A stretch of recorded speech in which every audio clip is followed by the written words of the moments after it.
lorsque ce genre de situation arrive, c'est une véritable chance pour les peuples, dans la mesure où c'est un formidable révélateur de la nature humaine et de ce qu'elle est capable d'engendrer de meilleur comme de pire. Alors vous avez ces types qui montent au charbon, qui remettent pas en question, qui regardent jamais derrière eux, un mondo tipi straordinaire, d'un courage che erano valevano 100 leoni, sti tipi. Et puis au même moment, vous verriez comme une grande, voire une large majorité de ceux qu'on appelait les notables corses se sont rués avec délectation dans les jupons du nouvel occupant. Ça a donné une saga bien connue, celle des Bonaparte.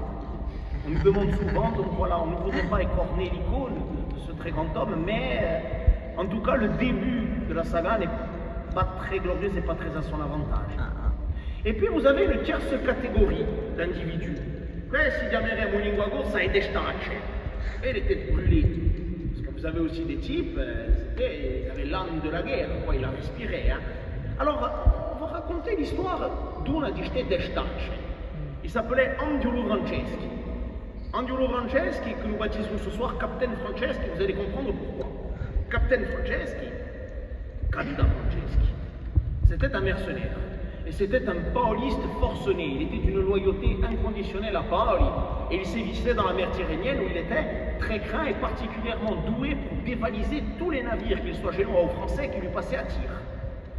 Alors au moment de la conquête, évidemment, il va être sur tous les ballons en essayant de sauver le match.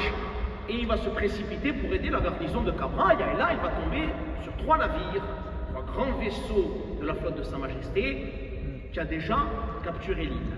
Et il est pris en chasse. Alors on va lui envoyer un message, on va lui dire, écoutez, capitaine Franceschi, très bien, vous vous êtes bien battu, bravo, maintenant déposez les armes, raisonnez votre navire et soyez raisonnable. Et là il aura cette réponse qui va passer à l'histoire. Il va répondre, reine liberté, vaut mieux que le roi de France. Et il va partir dans une incroyable course-poursuite où il va réussir à rejoindre Malte et il va s'engager au service de l'ordre de Malte où il va poursuivre sa carrière militaire.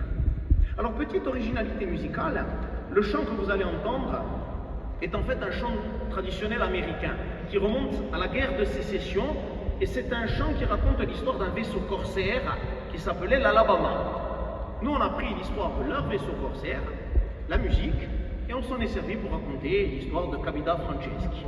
Roll, Alabama, roll est devenu Bogawatelua.